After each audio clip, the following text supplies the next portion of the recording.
Енормното загадување на воздухот ги зачести настинките и го зголеми бројот на вирусни инфекции кај здравите луѓе, но не е утврдено дали може да ја влоши состојбата кај заболените од ковид. Аерозагадувањето го зголемува бројот на вирусни инфекции кои дополнително го нарушуваат здравјето на граѓаните, но директна корелација меѓу аерозагадувањето и COVID-19 се уште не е утврдена, вели професор доктор Дејан Докиќ, директор на клиниката за пулмологија и алергологија.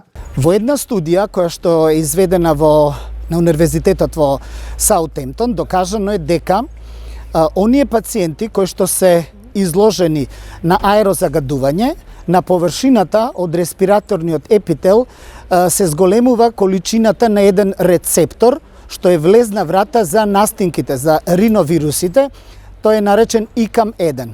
Веќе сите знаат дека потребни се рецептори на површината на епителните клетки за да навлезе вирусот. За SARS-CoV-2 тоа се AC2 рецепторите, меѓутоа за голем број други вируси што предизвикуваат настинки, влезна врата се ICAM1. И докажано е дека е зголемен бројот, затоа може да ги ставиме во една корелација аерозагадувањето и зачестените настинки кај здравата популација што живее во таква средина. Се уште нема податоци дали може за аерозагадувањето да ја влоши клиничката слика или да придонесе за почести заболувања со COVID-19. Заради енормното загадување и оваа зима дишеме опасен воздух. Сензорите за мерење на квалитетот на воздухот деновиве во повеќе градови алармираат со виолетова боја, знак дека нивото на PM10 честички во воздухот е опасно. Во Министерството за животна средина вела дека и покрај ваквата состојба годинава забележале мало опаѓање на загадувањето. Имаме проблеми и концентрациите на суспендираните честички PM10 и PM2,5 ги надминуваат пропишаните гранични вредности, како среднодневната гранична вредност, така и годишната гранична вредност. Меѓутоа, во однос на оваа загадувачка супстанца, морам да кажам, од досегашниот мониторинг на квалитетот на амбиентниот воздух се забележува тренд на опаѓање на концентрациите. Се уште имаме надминување на пропишаните гранични вредности, меѓутоа во споредба со претходните години евидентно е намалувањето на концентрациите. Субстанците кои ги вдишуваме влијаат и на здравите и на хронично болните луѓе. Цената од постојаната изложеност на загаден воздух ја плаќаме сите. Во Инспекторатот за животна средина велат дека сега наместо во рутински контроли одат таму каде што има проблеми, а инспектори ротираат по градови. Така да таа ротација, таа внатрешна размена, тоа едно раздвижување, предизвикува и до зголемување и на компактноста на тимот, подобрување на меѓусебната соработка, стручните консултации кои што се неопходни за да се реализираат тие надзори. Бројот на надзори исто така се зголеми и покрај тоа што е пандемија и покрај тоа што не е ограничен бројот на инспектори. А она што сметам дека е исклучително важно, што започна, а ќе продолжи, е координацијата со градскиот инспекторат, значи инспекторатот на градот Скопје и некои областени инспектори, како што например од Тетово, од Кавадарци и Куманово. Сепак, извештајот на Европската комисија во поглавието 27 вели дека напредокот за намалување на загадувањето на воздухот е бавен. Националната мрежа за следење на квалитетот на воздухот е обновена со замена на неколку анализатори, но потребно е значително зајакнување. Надминувањата на загадувачките субстанции остануваат далеку над границите на Европската унија, а загадувањето на воздухот е големо во поголемите градови во текот на зимата. Неколку градови имаат подготвено план за квалитет на воздух, но темпото на нивното спроведување треба да се зголеми. Постои зголемено барање од јавноста за итни и построги мерки против загадувањето на воздухот, се вели во извештајот на Европската комисија од октомври годинава. Ваквите услови наметнаа и поинаков начин на живот. Загадувањето на воздухот е една несакана состојба која е присутна скоро целата година, но најмногу сега, во зимските месеци, кога надвор маската е единствената заштита, а во домовите прочистувачите на воздух. Граѓаните со маски се штитат од загадувањето и од опасниот коронавирус. Ми смета и психички и физички. Па и така. Не многу. Кога носиме маски? Па да, смета во секој случај. Па сега со маска не толку многу. Ко заштитени се осеќава. И на здравето на се ми смета. Сите сме болни од оваа епидемија, плюс загадувањето со години, плюс што да се каже? Па секоја година е се повише и повеќе. Проблемот со загадувањето на воздухот бара вклучување на повеќе институции како на државно, така и на локално ниво, а граѓаните треба со свој пример да допринесат во намалување на загадувањето, вели Стефановска. Таа како пример го посочи намалувањето на загадувањето од возилата за време на полицискиот час. Од направените анализи воочено беше намалување на концентрациите на азот диоксид. Значи, тоа представува загадувачка супстанца, каде што патниот сообраќај представува еден од клучните извори на загадување. Значи, на сите оние станици кои што го следат загадувањето од сообраќајот, значи евидентно при полициски час и при воведена рестрикција и забрана на движење, концентрациите споредбено со истите периоди од претходните години беа многу пониски, за околу 30% пониски концентрации. Свеста или казните се единствено решение за загадувачите. Доколку има отстапувања, се пишува решение со задолжување и со рокови. Значи, казната веднаш се пишува доколку на лице место се види некое сериозно прекршување на условите од дозволата или од елаборатот. Но вообичаено се оди постапно и потоа на контролен преглед, доколку се утврди дека не се исполнети задолжувањата, тогаш се пристапува кон казна. Маските уште долго ќе останат да не штитат од аерозагадување, од вирусни инфекции и од коронавирусот, вели доктор Дејан Докич. Па маските не само што штитат од SARS-CoV-2 вирусот, штитат од вирусите што предизвикуваат настинка, штитат од грипот. Еве, ние се уште немаме ни еден случај регистриран на грип. Понатаму ќе штитат секако и од PM10 честичките, што значи носењето на маски ќе штитат од сите овие надворешни фактори и од вирусни инфекции. Се разбира и од бактериски инфекции. Зошто нема регистрирано грип? Имате ли објаснување? Моето објаснување бидејќи ние сега превентивно носиме маски, уште пред почетокот на сезоната со грип. Дали ќе се појави грип малку подоцна, некаде јануар месец, како минатата година, останува да видиме. Меѓутоа, превентивното носење на маски, а во контекст на заштита од COVID-19, истовремено не штити и од грипот, односно инфлуенца вирусите. Македонија е високо на листата меѓу најзагадени земји во Европската Унија. Од тука и потребата за сериозно пристапување на проблемот, особено што еден од столбовите на долгорочен развој на оваа власт е и заштитата на животната средина. Загадувањето на воздухот е еден од најголемите проблеми кои не успеа да го реши ниту една власт. Напредокот бара итни и долгорочни решенија, а здравието на граѓаните останува во рацете на политичарите и нивните одлуки.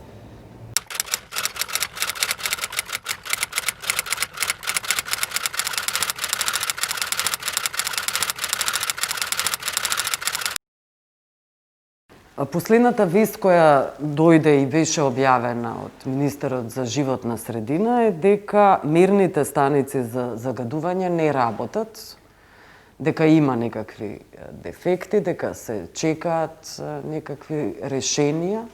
Мерните станици се исклучиво ингеренција на Министерството за животна средина, меѓутоа баш заради таквиот тип на дефекти кои што да речам често се случуваат, а мислам дека се неопходни валидни информации за секој од нас поединечно. Ние во системот на Smart City Скопје, за што веќе подпишавме договор и чија што имплементација е започната во софтверскиот дел, јас планирам целосно да се заврши до јуни наредната година имаме предвидено дека на лампите што ги заменуваме, значи на делот LED лампите, меѓу другото да постојат и сензори за квалитетот на воздухот и некаде после јуни преку апликацијата што ќе имаме Скопје, секој граѓанин ќе може во реално време, многу кратко реално време, зборуваме за 2 до 3 минути обработка на податоци на било која локација каде што ќе се наоѓа да има валидна информација за квалитетот на воздухот.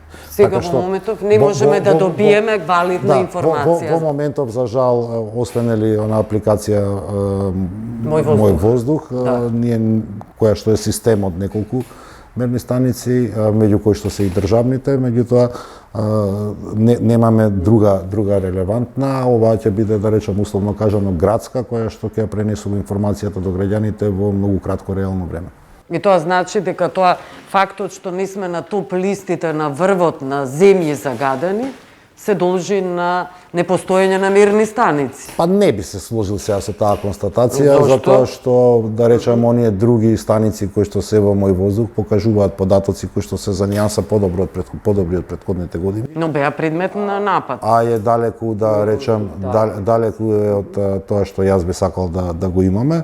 Меѓутоа се забележува некаков си тренд на помалку загаден воздух визави претходните можеби 3 или 4 години. Тоа вие така го исконструиравте или имате релевантно? Тоа е по основ на информациите што ги добиваме ние на дневна основа за состојбата.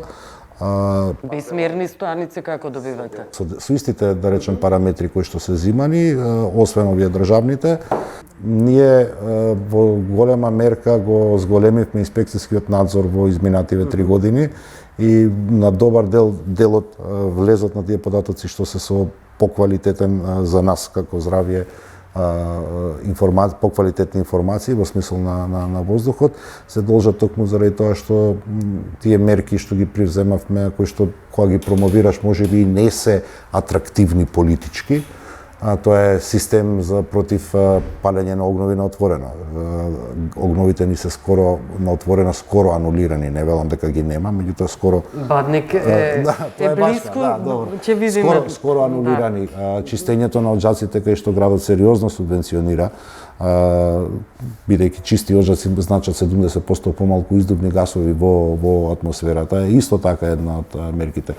Стрништата кои што или системот против палење на стрништа со вклучување на земјоделците кои што се во околината на Скопје, а партиципираат во воздухот во Скопската котлина, е исто така еден податок голем. Стопанските субјекти, малите стопански субјекти кои што најчесто во минатото се гореа на гума, на пластика, на уѓе прегорено и таков тип на средства беа сериозно мониторирани и казнувани, и тоа веќе го спречуваме и тука веќе добиваме малку поинакви влезни податоци во тој сегмент. Добро, има и уште еден проблем за кој се говори, тоа е акредитирање на централната лабораторија која практично ги контролира загадувањата.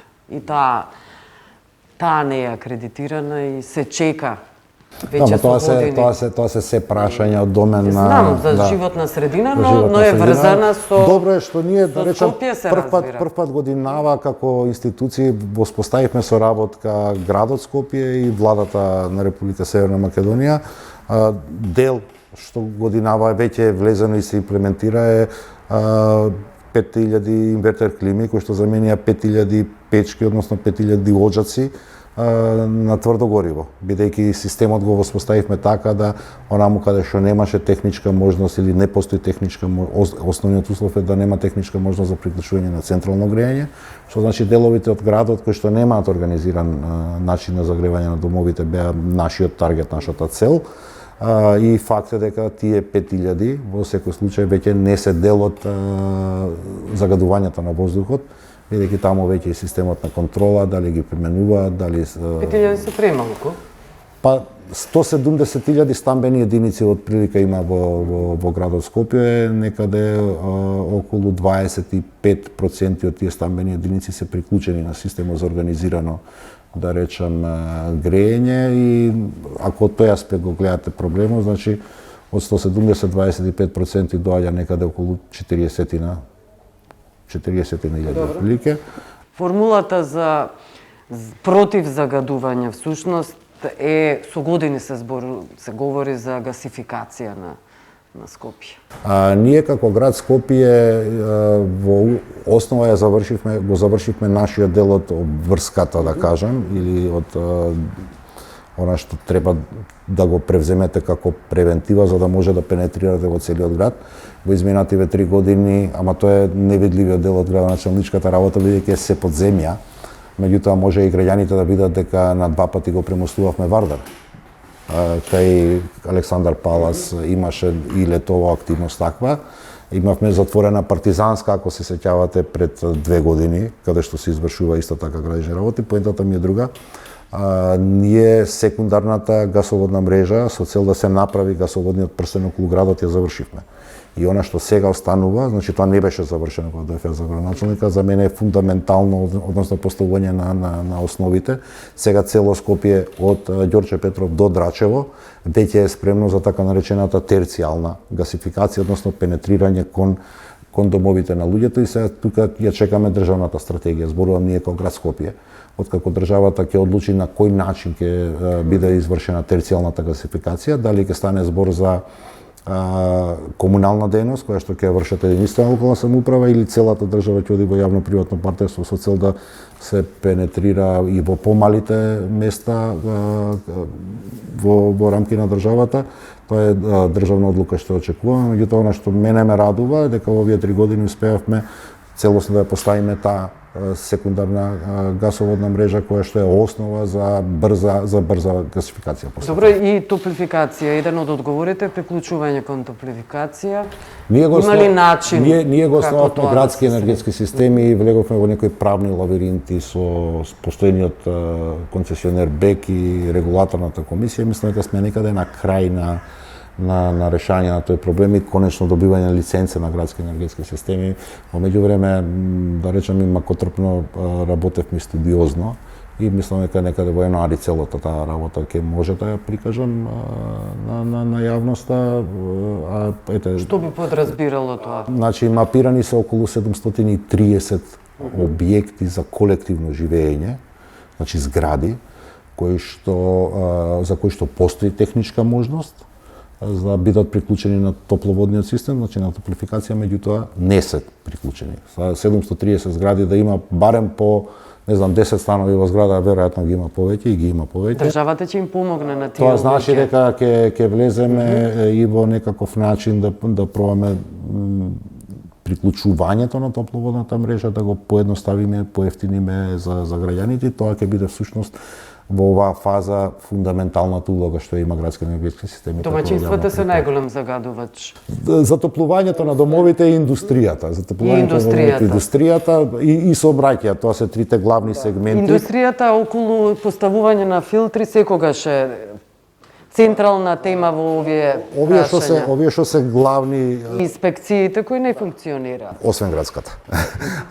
Овие што се главни но не ги спречува во јавноста, да, овие што се главни во јавноста, тие се носители на лиценца и нив треба да ги инспекторира државниот инспекторат за животна средина, што не работеше квалитетно до пред известно време. Сега имаме таму нов директор, имаме веќе соработка на поквалитетно ниво визави тоа што сме можеле. Јас мислам дека и тој тип на соработки, тој тип на нова активност што го има државниот инспекторат за животна средина ќе даде придонес. Благодарам за разговор.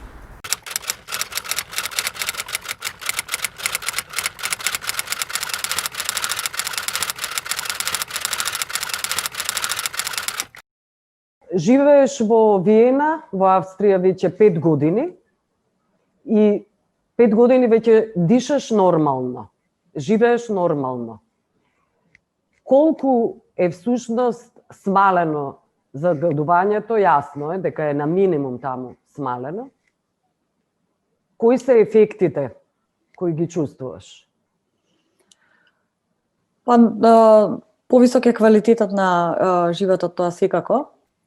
Кога дојдов овде, забележав уште првата година дека многу е чист воздухот и се води грижа за животната средина. Ми се чини дека втората година или третата беше имав бронхопнеумонија, мислам дека беше како последица на грип И на снимките и ми се покажа и на резултатите од лекарските испитувања дека мојата плуќа е како на пушач. И јас му објаснував на лекарот дека никош во животот не сум запалила цигара. Он ми кажа сигурно сте биле или сте пушеле или сте биле во околина каде што се пуши. И јас во тој момент не се сетив дека всушност живеа во Скопје. И веројатно затоа мојата плуќа изгледала така. Во однос на мојот квалитет на живот се разбира дека е подобар во однос на чист воздух, по квалитетна храна, здравствени услуги, едукација. Меѓутоа, мене ме фасцинира тука таа грижа и комуникација со граѓаните, што не се случува само на избори, туку раководството на градот, градоначалникот и власта комуницира на разни начини, да речеме преку разни програми, ни праќаат, да речеме дома на домашна адреса, не знам, културни понуди или проекти што би сакале ние да се случат во нашата општина. И таа комуникација е на постојано ниво. Преку апликации ни информираат за било какво пореметување, за доцнување на јавниот транспорт, така што олеснете животот. Системот е така направен да е улеснат животот на граѓаните. И овде се, бидејќи на власт се Зелената партија, заедно со Народната и во нивната коалиција, Тиркизно-зелена коалиција, така се вика, до 2040 имаат во програмата да стане Виена клима неутрална и да се намали нивото на емисија на јаглеродиоксид. И поради тоа има многу начини како тоа ги дестимулираат луѓето да користат автомобили, а ги стимулираат да користат јавен превоз. Дури во јавниот превоз на екраните каде што ви се најавува за колку минути возот ќе оди, често пати има една како стих клима шуц, умвелт клима офис нуцен, клима шуцен. Тоа значи да ги користите јавниот превоз за да заштитите климата. И има car sharing автомобили кои служат, да речеме, стојат на многу локации во Виена, исто како што е кај нас со точаците, нели, да го земеш точакот и да го вратиш, тука има така со автомобилите. И има една апликација што ви отвара колата, ја користите, ви наплатуваат по километар и после тоа си ја враќате на било која од тие локации или ако е Car2Go, тогаш ја оставате било каде, затоа што си преку сателит се лоцираат сите автомобили каде се и може да ги користи друг. Ќе му пише на апликацијата, нели, дека во тој район на тој паркинг и таму е слободна кола. И бидејќи е скапо да се користи автомобил, се плаќа месечно, ми се чини дека е над 100 евра, околу 110 евра е само осигурување, зависи од автомобилот. Плаќате паркинг, нели, секаде. Така да целосно градот е така организиран да дестимулира користење на приватни автомобили и да се користат или каршеринг или јавниот транспорт. Добро, ги објасни потезите на австриската влада. Се ме интересира како граѓаните реагираат на овие барања, препораки, сугестии. Не се наредби, се разбира, но се препораки. Дали се спротивставуваат или ја разбираат потребата од зачувување на животната средина, во која и тие мора да партиципираат?